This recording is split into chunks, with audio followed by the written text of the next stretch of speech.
Welcome back to American Agenda. In a recent op-ed from Culture and Lifestyle publication called The Cut, they published this article on critical race theory saying this: critical race theory might actually save us. Critical race theory is the sort of vital truth-telling that is necessary if American democracy is meant to survive the 21st century. And this comes, of course, as schools in Loudoun County, Virginia, and others all across the country are fighting back against the controversial curriculum. Yeah, Jesse, Jane, Derrick, want to bring you in. On the cover of Newsmax, the magazine, by the way, it's a top story, the top story in our magazine. And it has a little girl, a little white girl, holding up a sign saying, "I am not an oppressor." And I think, Derrick, that's what I don't think anybody would question, that there have been times in our system, judicial especially, and this is where critical race theory started, that people of color have not been treated as fairly as they should have been. But sure, it goes to this extreme now that parents are outraged at being taught that these little kids just happen to be white. That means they're white supremacists. You know, Bob, we talked about this before. And, you know, Derrick Jr. just graduated from high school. His best friend is a white guy. They've been friends since they were little.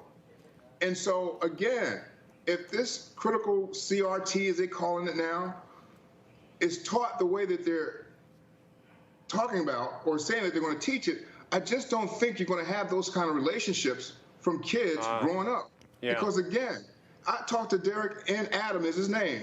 And I was texting his parents right when they graduated. I said, you know, it's interesting because these boys don't see color.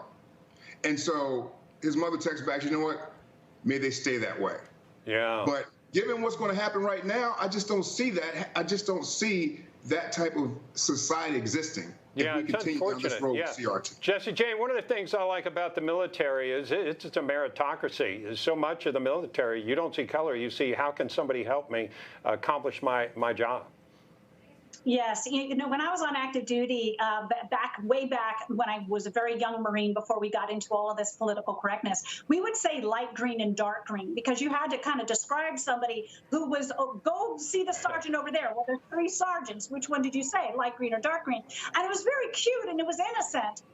But your producer sent over a tweet that was posted by a man who is so upset because his son started preschool on a military installation. These are DOD-run schools, and they literally have a color chart of dark gradually getting to lighter, and each child's photo goes under the category in which they follow. The only time I want to see a color chart like that is when I'm going to go buy makeup to match my skin color. That's about it. But you're sending children to school and now putting them in categories by skin color. You are deliberately causing this separation and this degrading on who you are and where you come from. Yeah. And these kids just want to play and have fun and learn together. That's right. They don't see the color, like Derrick was saying.